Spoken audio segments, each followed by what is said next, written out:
Assalamualaikum warahmatullahi wabarakatuh. Pada pertemuan kali ini kita akan membahas tentang liabilitas jangka panjang ya. Liabilitas jangka panjang ini yang akan kita bahas adalah liabilitas jangka panjang itu sendiri, kemudian jenis-jenis liabilitas jangka panjang, kemudian ilustrasi serta keuntungan dan risiko liabilitas jangka panjang. Nah, liabilitas jangka panjang itu apa? Maksudnya, liabilitas itu adalah kewajiban. Kewajiban itu adalah hutang, sehingga liabilitas jangka panjang itu adalah hutang jangka panjang atau long term liabilities, atau sering juga disebut dengan hutang tidak lancar. Tapi biasanya perusahaan itu tidak mau disebut hutang tidak lancar. Kenapa? Karena kesannya hutangnya dibayar tidak lancar gitu. Padahal itu sama saja dengan hutang jangka panjang gitu ya. Tapi karena biasanya pihak atau manajemen kadang ada juga yang tidak begitu paham tentang accounting. Jadi biasanya lebih suka untuk menggunakan hutang jangka panjang, kalimatnya itu ya. Adalah salah satu dari bentuk pembiayaan jangka panjang yang memiliki jatuh tempo lebih dari 1 tahun. Biasanya dengan rentang waktu pembayaran 5-20 tahun. Kalau di minggu lalu, kalau di liabilitas lancar itu jatuh temponya itu kurang dari 1 tahun. Kalau liabilitas jangka panjang itu lebih dari 1 tahun. Jenis-jenis liabilitas jangka panjang, yang pertama itu ada hutang obligasi atau bond payable. Nah, hutang obligasi ini biasanya diterbitkan untuk apa nih? Bedanya apa dengan hutang yang biasa gitu ya? Nah, kalau hutang obligasi ini diterbitannya itu kepada publik ya. Kenapa sih perusahaan itu menerbitkan kepada publik?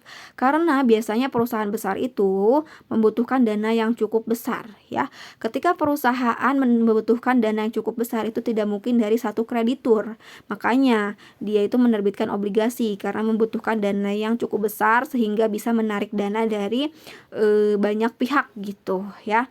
Nah, kemudian obligasi ini nantinya itu setiap tahunnya yang akan kita bayarkan itu adalah bunganya. Tetapi untuk pokoknya kita akan bayar pada saat tanggal pelunasan gitu ya. Nah, untuk akuntansi penerbitan obligasi, yang pertama itu ada nilai nominal, yaitu nilai yang tercantum atau tercetak pada surat obligasi. Nilai tersebut menunjukkan jumlah rupiah yang akan dilunasi pada tanggal jatuh tempo obligasi tersebut. Jadi nilai nominal itu adalah nilai yang kita terbitkan di obligasinya, berapa sih yang kita butuhkan dananya gitu ya. Kemudian tanggal jatuh tempo itu adalah tanggal pelunasannya. Tanggal kapan obligasi tersebut akan dilunasinya. Kemudian bunga obligasi adalah bunga per tahun yang akan dibayar kepada pemegang obligasi ya. Jadi per tahun bunganya akan dibayar. Kemudian tanggal bunga. Kalau tanggal bunga itu adalah tanggal pembayaran bunga obligasi pada umumnya. Bunga obligasi ini dibayarnya itu dalam 1 tahun ada 2 kali. Jadi setiap 6 bulan gitu ya. Nah, nantinya itu tanggal bunga itu akan dicantumkan. Ya, jadi tanggal berapa saja akan dibayar bunganya gitu. Di sini kalau misalnya tercantum 1/4 strip 1/10, berarti bahwa bunga akan dibayar setiap tanggal 1 April dan 1 Oktober gitu ya. Nah, kemudian selanjutnya itu adalah hutang hipotek. Nah, hutang hipotek ini atau mortgage not payable ini yaitu suatu jenis hutang jangka panjang yang menjaminkan aset tetapnya gitu. Aset tetap itu apa aja? Ada gedung, bangunan, rumah, mesin, tanah dan lain sebagainya gitu. Pada saat kapan aset tetap kita dijaminkan? Pada saat kita meminjam dana atau meminjam ke bank misalnya ya. Contohnya ketika suatu perusahaan butuh dana untuk membeli mesin 5 miliar harganya misalnya ya. Nah, dana tersebut mau kita pinjam dari bank. Nah, pada saat kita pinjam ke bank, kita itu harus ada yang dijaminkan. Maka di sini misalnya yang kita jaminkan ke bank itu adalah bangunan perusahaan dan tanah misalnya gitu. Jadi hutang hipotek ini menjaminkan aset tetapnya pada saat dia meminjam dana gitu ya. Kemudian selanjutnya adalah wesel bayar jangka panjang. Nah, ini adalah kebalikan dari wesel bayar jangka pendek. Waktu minggu lalu wesel bayar jangka pendek sudah kita jelaskan bahwa wesel jangka pendek itu dia jatuh temponya kurang dari 1 tahun. Kalau wesel bayar jangka panjang ini jatuh temponya itu lebih dari 1 tahun gitu. Tapi tidak menutup kemungkinan bisa saja wesel jangka panjang ini kita tarik kurang dari 1 tahun, karena misalnya perusahaannya sudah memiliki dana yang cukup untuk membayar utang weselnya, bisa saja seperti itu. Atau misalnya kalau wesel bayar jangka panjang ini adalah untuk 6 tahun, jadi setiap tahun ada pembayaran, biasanya setelah 60 sampai 90 hari setelah tanggal penerbitan weselnya bisa bayar atau bisa ditarik gitu ya untuk pembayaran di tahun pertamanya ya. Misalnya seperti itu gitu ya. Kenapa di sini tercantum biasanya wesel jangka panjang ini dapat ditarik antara 60 sampai 90 hari. Jadi pada kondisi-kondisi tertentu gitu ya, seperti yang tadi saya jelaskan. Kemudian yang selanjutnya adalah kewajiban lisi, yaitu utang jangka panjang dalam bentuk kesepakatan sewa, di mana penyewa itu sepakat untuk membayar sewa kepada pemilik properti atau pengguna aset ya, atas penggunaan aset ya. Jadi ini kalau kewajiban lisi ini adalah terkait dengan sewa kita. Misalnya kalau kita sewa rumah, berarti kita punya kewajiban untuk membayar biaya sewanya gitu ya kepada pemilik propertinya atas penggunaan aset tersebut gitu.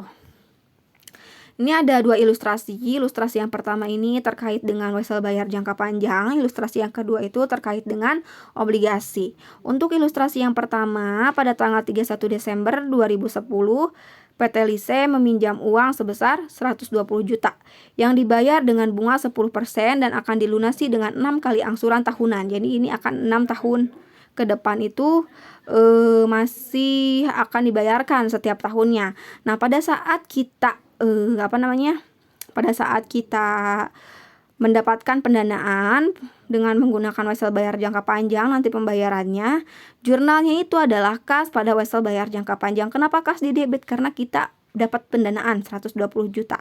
Kemudian wesel bayar jangka panjang kenapa dikredit? Karena kan wesel bayar jangka panjang itu adalah liabilitas, adalah hutang ya. Hutang itu bertambah di mana? Hutang itu bertambah di kredit 120 juta rupiah. Kemudian tahun ke-1 PT Lise ini akan pembayaran dilakukan dengan bunga menurun. Nah, ingat kalau kalian punya soal dengan catatan bunga menurun, nah itu harus jadi perhatian. Tahun pertama 31 Desember 2011 kita akan bayar nih wesel bayar jangka panjang 20 juta di debit beban bunga 12 juta di debit pada kas 32 juta. Wesel bayar jangka panjang 20 juta itu dari mana? 120 juta dibagi 6 yaitu 20 juta. Kemudian beban bunga 12 juta dari mana? Dari 120 juta dikali 10% bunganya 12 juta ya, sehingga wesel bayar jangka panjang dan beban bunga itu kita bayarkan pada tanggal tersebut oleh kas sehingga kasnya itu dikredit. Kemudian pada tahun kedua ya kita mau bayar lagi nih, wesel bayar jangka panjangnya di debit lagi karena kan hutangnya berkurang ya. Ketika hutang berkurang maka kita simpan di debit. Wesel bayar jangka panjang di debit 20 juta, beban bunganya juga di debit 10 juta pada kas 30 juta ya. Nah, kenapa Bu 10 juta beban bunganya? Karena beban bunganya itu adalah didapat dari 100 juta dikali 10%. Kenapa 100 juta? Karena sisa pinjaman kita itu 100 juta. Kenapa 100 juta? Karena yang 20 jutanya kan sudah dibayar di tahun ke-1, sehingga sisa pinjaman di tahun kedua itu adalah 100 juta. Sehingga bunganya itu dihitungkan 100 juta dikali 10%. Kemudian PT Lise menerbitkan obligasi senilai 120 juta. Ini untuk ilustrasi kedua. Nah, bunganya 10%, jangka waktunya 12 tahun. Nah, tertanggal 1 Januari, jadi pinjamnya pada saat 1 Januari 2009 dengan pembayaran bunga setiap tanggal 1 Juli dan 1 Januari. Jadi bunganya dibayar 2 kali, 1 Juli dan 1 Januari gitu ya. Nah, pada saat pendanaannya, pada saat menerbitkan hutang obligasi dan mendapatkan dana, maka di jurnal kas pada hutang obligasi 120 juta, hutangnya bertambah di kredit, kasnya bertambah di debit ya. Kemudian ketika kita akan bayar bunganya, karena pembayaran bunga yang pertama itu 1 Juli, kenapa 1 Juli nggak 1 Januari? Karena kan kita 1 Januarinya baru pinjam ya, baru dapat dana, berarti kita mulai bayar bunganya di 1 Juli 2009. Perusahaan membayar bunga untuk periode 6 bulan pertama. Nah, bunga obligasinya itu kita hitung 120 juta dikali 10% dikali 6 bagi 12. Kenapa 6 dibagi 12? 6 itu adalah 6 bulan bunganya. Dibagi 12, 12 itu adalah jumlah bulan dalam 1 tahun, 10% itu adalah tarif bunganya ya. Ketika kalian hitung bunga obligasinya 6 juta. Nah, pada saat kalian bayar bunga obligasi, maka kalian jurnal biaya bunga pada kas 6 juta ya. Setiap kalian bayar bunga, jurnalnya seperti ini ya. Nah, kemudian pada saat kalian melakukan pelunasan hutang obligasi 12 tahun kemudian ya, maka jurnalnya itu adalah hutang obligasi pada kas. Hutang obligasinya berkurang, kasnya berkurang ya, 120 juta rupiah gitu. Kemudian keuntungan liabilitas jangka panjang. Nah, ada keuntungan untuk liabilitas jangka panjang. Yang pertama, bunga obligasi yang merupakan konsekuensi dari hutang jangka panjang jauh lebih rendah apabila dibandingkan dengan dividen yang harus dibayarkan perusahaan kepada pemegang saham. Jadi, bunga obligasi itu biasanya lebih rendah daripada dividen ya. Jadi, daripada menerbitkan saham, mending menerbitkan obligasi gitu. Karena apa? Karena bunga obligasi lebih rendah daripada kita harus menerbitkan saham, dengan nantinya itu kita harus bayar dividen kepada para pemegang sahamnya gitu. Kemudian selanjutnya, kalau obligasi ini dia itu atau hutang jangka panjang ini dia adanya beban bunga. Nah, beban bunga itu bisa mengurangi pembayaran pajak karena beban bunga itu adalah pengurang dari pendapatan ya. Ini saya sederhanakan nih. Kalimat saya ini saya menyederhanakan dari statement di PowerPoint ini ya. Ya, jadi maksudnya itu adalah kenapa sih bisa mengurangi pajak yang kita bayarkan? Karena kan laba rugi itu terdiri dari pendapatan dikurangi beban. Semakin besar beban, maka akan semakin kecil laba kita. Ketika laba kita semakin kecil, maka itu juga akan memperkecil pembayaran pajak kita. Nah, maka beban bunga akan bisa mengurangi laba sehingga memperkecil pembayaran pajak. Tapi kalau dividen itu dia letaknya di neraca. Dia itu tidak berhubungan dengan pengurang di laba rugi gitu. Makanya dia itu tidak memperkecil pembayaran pajak gitu. Kemudian pemberi pinjaman atau kreditur atau pemilik obligasi tidak akan memiliki hak suara dalam perusahaan. Jadi kalau kita menerbitkan obligasi ya, kita hanya pinjam dana kepada pihak luar ya. Nah, mereka itu tidak memiliki hak suara atau tidak bisa mengendalikan perusahaan kita gitu ya. Jadi kendali tetap ada di pihak manajemen perusahaan kalau kita menerbitkan obligasi. Tapi kalau kita menerbitkan saham, para pemegang saham bisa menjadi para pengendali gitu. Karena semakin besar orang tersebut, misalnya investor memiliki saham di perusahaan kita, maka akan semakin besar juga pengendalian dia di perusahaan kita ya. Jadi perusahaan kita bisa dikendalikan oleh pihak investor gitu kalau kita misalnya menerbitkan saham. Tapi kalau kita menerbitkan obligasi itu tidak akan ada campur tangan dari pihak luar. Kemudian kepastian perencanaan keuangan dan memudahkan manajemen keuangan. Jadi maksudnya begini, kalau hutang itu udah pasti bunganya berapa per bulannya, pokoknya berapa per bulannya, sehingga itu dapat dengan mudah dihitung oleh finance atau accounting gitu ya. Karena dengan perencanaan yang pasti gitu, angkanya pasti, kita tuh bisa tahu misalnya kalau kita punya uang sekarang 100 juta nih, 10 jutanya mau kita bayarkan liabilitas jangka panjang, 1 jutanya kita bayarkan bunganya. Nah, sisanya masih ada kan. Nah, sisanya bisa kita gunakan untuk pembayaran lainnya atau penggunaan yang lebih bermanfaat lagi gitu. Jadi perencanaan keuangan itu dapat pasti. Karena kalau hutang itu biasanya memang ada tabel angsurannya. Jadi sudah pasti hitungan per bulannya gitu ya. Nah, tapi di balik keuntungan itu ada risikonya. Risiko liabilitas jangka panjang itu semakin lama jangka waktu pelunasan hutangnya, maka risiko yang harus ditanggung perusahaan juga akan semakin tinggi. Maksudnya itu adalah, contohnya nih, tahun 2017 kita misalnya meminjam dana ke bank itu untuk membeli mesin 5 miliar ya. Jatuh temponya itu atau misalnya jangka waktu pembayarannya itu adalah 5 tahun. Tahu-tahunya di tahun 2020 dan 2021 kita itu pandemi ya.